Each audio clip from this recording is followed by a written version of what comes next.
کا اس طور پر آگے بڑھا ہے. لڑائی ہوئی، خون آشام لڑائی، کیسے لڑے ہیں لوگ، اپنا سب کچھ قربان کر دیا.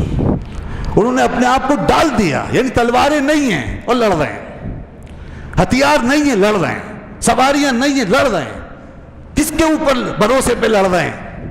وہ کسی نے کیا کہا، کیا خوب ترجمانی کی ہے، نہ تیغ و تیر پہ تکیہ، نہ خنجر پہ نہ بھالے پہ، نہ تیغ و تیر پہ تکیہ، نہ خنجر پہ نہ بھالے پہ، بھروسہ تھا فقط سادی سی کالی کملی والے پہ. حضور آپ خوش ہو جائیں، آج آپ کی خاطر لڑیں گے. ہم نے عہد کیا ہے، ہم نے وفاداری کا حلف اٹھایا ہے، ہم جانے دیں گے. حضرت سعد بن معاذ اس موقع پہ دوبارہ آگے آئے. ایک موقع ظفیران کا تھا جس کا میں نے پہلے ذکر کیا، جہاں حضور نے ان سے رائے لی تھی، مہاجرین نے رائے دی تھی، پھر انصار میں سے ان کی نمائندگی سعد بن معاذ نے کی تھی. اور کیا الفاظ کہے تھے حضرت سعد بن معاذ نے، رسول پاک کا قلب انور خوش ہو گیا تھا. وہ ایمان افروز الفاظ تاریخ میں ہمیشہ چمکتے رہیں گے. انہوں نے کہا تھا، اے اللہ کے رسول، ہم آپ پر ایمان لا چکے ہیں، ہم نے آپ کی تصدیق کر دی ہے، ہم نے اپنے سارے عہد معاہدے وعدے سب آپ کے ہاتھ میں رکھ دیے ہیں. امدی لما اردتا، جو آپ چاہتے ہیں وہ کیجئے. اور اگر آج آپ ہمیں اس سمندر کے اندر بھی اتاریں گے تو ہم اترنے کے لیے تیار ہیں. اگر اس سمندر میں آپ ہمیں حکم دیں کہ اترو تو ہم اتر جائیں گے. یا رسول اللہ، ہم آپ کو چھوڑ کے نہیں جائیں گے. یہی سعد بن معاذ پھر آگے آئے. ایک دن پہلے کی بات ہے، حضور کی خدمت میں عرض کیا، آقا، اے ہمارے آقا، آپ کی جان سب سے زیادہ قیمتی ہے. ہم تو غلام ہیں، ہمارے جیسے بہت ہیں، ہوں گے، پیدا ہوتے رہیں گے. ہم اگر دنیا میں نہیں رہے تو دنیا کا کچھ نہیں بگڑے گا. حضور اگر آپ کو کچھ ہو گیا تو یہ غلاموں کا پیچھے کیا ہوگا؟ مدینے میں بہت لوگ ہیں جو آپ کا انتظار کر رہے ہیں، حضور آپ کے منتظر ہیں، وہ بھی آپ کے شیدائی ہیں. یا رسول اللہ، میری ایک رائے ہے، اگر آپ قبول فرمائیں. فرمایا، کہو سعد.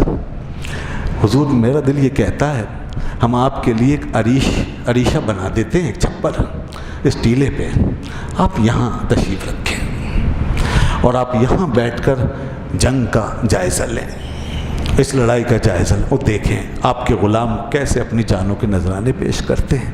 آپ یہاں تشریف رکھیں. اگر اللہ نے ہمیں کامیابی دے دی، جیسا کہ ہمیں امید ہے، خواہش ہے، کامیاب ہو گئے تو ہم آپ کے ساتھ واپس جائیں گے. اور اگر آج ہم کامیاب نہیں ہوئے تو ہم اپنی جانیں لٹا دیں گے. اور جب ہم اپنی جانیں لٹا دیں گے اور سب آپ کے نام پہ کٹ مر جائیں گے تو حضور ایک اونٹنی آپ کی خدمت میں کھڑی رہے گی، آپ اس پہ سوار ہو کے سیدھے مدینے تشریف لے جائیے گا. وہاں ہمارے بچے، ہمارے بھائی بہت سے، وہ سب آپ کے منتظر ہیں جو یہاں نہیں لائے گئے، کیونکہ یہ لڑائی کے لیے تو نکلے نہیں تھے نا، یہ تو ویسے ہی قافلہ نکلا تھا صرف تعاقب کے لیے، صرف تعاقب کے لیے. تو لڑائی تو ذہن میں نہیں تھی لوگوں کے، یہ تو اچانک پتہ چلا راستے میں کہ لڑائی ہونے والی ہے اور کفار کا لشکر آ رہا ہے، تو یوں لڑائی مسلط ہو گئی. تو اس لیے یا رسول اللہ، بہت سے وہ لوگ جو مدینے میں رہ گئے ہیں، حضور ان کے پاس تشریف لے جائیے گا، اور پھر وہ آپ کی خاطر اپنی جانیں کسی موقع پہ ضرور قربان کریں گے. پھر دوبارہ کبھی لڑنے کا وقت آیا تو وہ آپ کے ساتھ ہوں گے. ہمارے بھائی، ہمارے بیٹے، ہمارے بہت سے عزیز اور رشتہ دار. حضور نے جب یہ بات سنی، جس اخلاص سے انہوں نے یہ بات کی تھی، ایک لفظ خلوص سے اور وفا سے لبریز تھا، حضور نے دعا دی حضرت سعد کو. بہرحال عریشہ بن گیا، حضور اس میں تشریف فرما ہوئے، اور اس میں حضرت ابوبکر صدیق آپ کے ساتھ، کوئی اور نہیں آ سکتا صدیق ہے، اور سعد بن معاذ خود باہر پہرا دے رہے تھے. تو یہ لوگوں کی قربانیاں تھیں، یہ جذبات تھے. وہ اس طرح لڑ رہے تھے کہ وہ بالکل اپنے آپ کو رسول خدا صلی اللہ علیہ وسلم کے ہاتھوں میں دے چکے تھے، انہیں واپسی کی کوئی فکر نہیں تھی. اور ایک مسلمان کی شان یہی ہوتی ہے. علامہ اقبال نے کہا تھا نا کہ وہ کیا کہتے ہیں کہ آئین جوا مردہ حق گوئی و بے باکی، اللہ کے شعروں کو آتی نہیں روبائی، اور نہ مال غنیمت نہ کشور کشائی، شہادت مطلوب و مقصود مومن، نہ مال غنیمت نہ کشور کشائی. شہید ہونا ہی ان کی زندگی کا مقصود ہوتا ہے. بعض لوگوں کے ساتھ عجیب باتیں ہوئیں. تلوار ایک تو بہت سو کے پاس پہلے ہی نہیں تھی، کچھ لوگوں کے پاس تھی، تو کبھی ایسا ہوا کہ تلوار ٹوٹ گئی، کمزور تھی ٹوٹ گئی۔ ایک صاحب کی تلوار ٹوٹ گئی، ان کا نام تھا عکاشہ۔ وہ ٹوٹی ہوئی تلوار لے کر حضور کی بارگاہ میں آئے اور عرض کیا یا رسول اللہ میری تلوار ٹوٹ گئی، میں کیا کروں؟ حضور نے فرمایا عکاشہ پریشان نہ ہو۔ حضور کے پاس ایک لکڑی پڑی تھی، وہ اٹھائی اور ان کے ہاتھ میں دے دی، فرمایا جاؤ اس سے لڑو۔ انہوں نے ایسے کر کے جو لہرایا اس کو تو تلوار بن گئی۔